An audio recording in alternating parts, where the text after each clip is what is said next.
So what do you do in this case when it's neutralized that hard and they're chasing absolutely everything down, when, once again, you don't have a team to do that?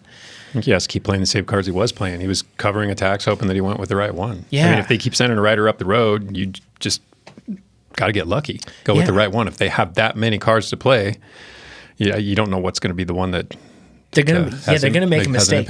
Eventually, they're going to make a mistake. Well, and then, this guy got away, so why he could just as well have been with that guy if that's the attack he had chosen to cover. Yeah, exactly. Something interesting with this is you mentioned that in the previous week they did this, then again they did it. Psychologically, a lot of the time that defeats you because you see the same thing happen the next week, they're doing this again.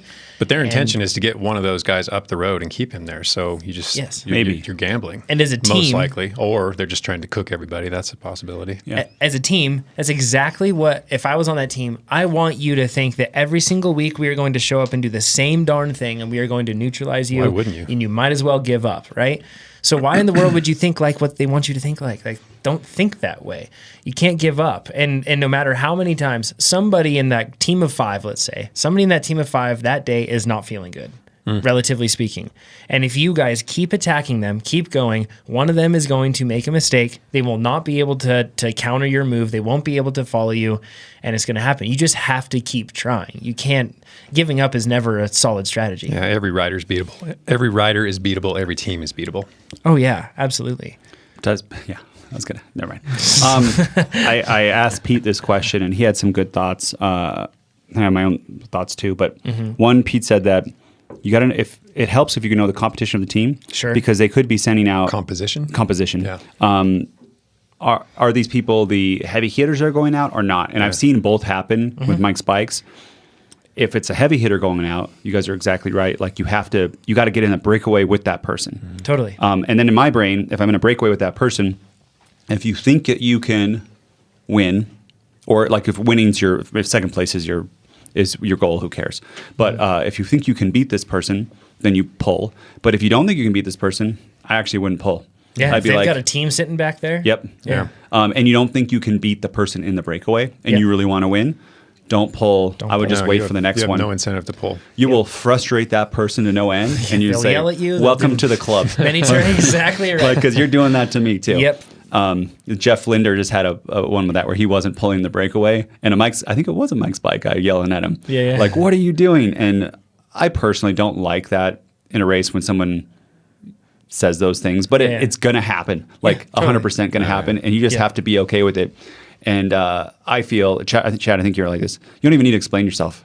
Like, don't say anything. No, I find I end up pissing away a bunch of energy when I do too. I get too wound up and cycle or emotionally invested in a situation that merits no emotion. They're trying to goad you into doing more work. Oh yeah, and even just responding is doing more work. Yeah. And it's the opposite. You don't respond, they get frustrated.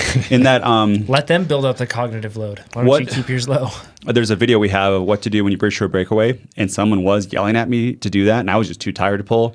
And I was just about to start pulling again, and he went from the back of the field, got frustrated, went to the front and started pulling. And you're like, yeah, why would I pull for you? Well, no, I was like, spinning like of that. Yeah, if they would have waited 30 more seconds, I would have been through. But so that's one thing. Another one is if they are just sending off like lower level, not their big hitters, just to tire out the field.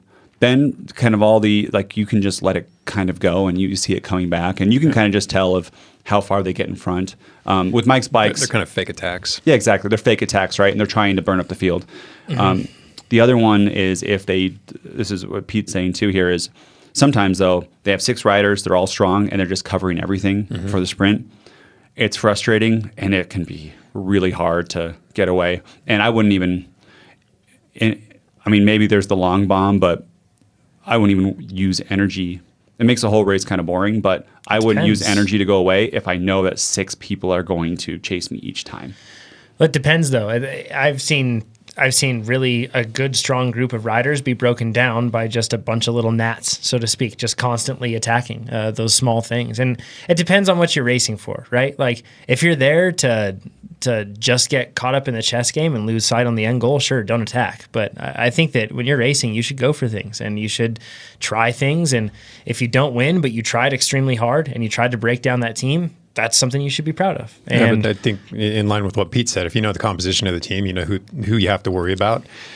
If it's a 6-man team and you know 3 of those guys are strong guys, well, then you're still playing the odds. Then you still have a 1 in 3 chance of covering the right move. yeah, exactly. So you have to take chances for sure. I mean, even if you're never going to know, even if it's their strongest guy and that one gets up the road, that's not to say that break's not going to come back, and then the second strongest guy is going to go, and that's the move you should have covered. So there's still there's no assurances whatsoever. You have to be willing to take some risks and do some work. But the gnat thing, you can't be the only gnat against 6. Exactly right. If you're the only one, you can do that, but your goals better be just to get in a good workout, right? Like exactly. But because you're not going to be able to overpower. But it. so if you see lots of other solo riders attacking, that's definitely the time to go into it to break them down. Because think about the uncertainty in their mind. They suddenly have a bunch of people that have zero allegiance to anybody, and they have to go against them. Yep. So it makes it much more complex because you don't know if anybody's working together, if they are working together. So it's actually more complex for the team.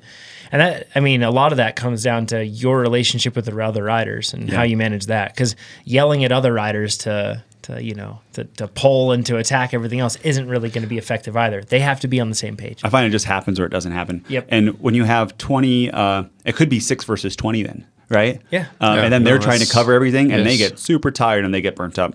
I've seen Mike's bikes do this tactic in lots of races, and they still don't win.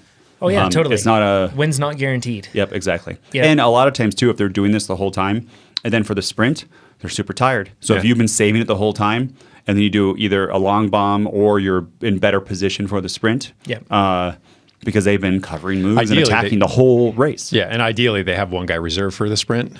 So out of those 6 guys, maybe one of them hasn't attacked yet, and you know who that guy is. Well, maybe that's the guy you cover if it comes down to a bunch sprint. Yeah, right. Yeah, definitely. If they do have a team that's controlling and one guy isn't chasing anything back, especially if you know that's a threat, that's where you want to be. Sure. Or takes a last lap flyer. That's the rider you want to cover.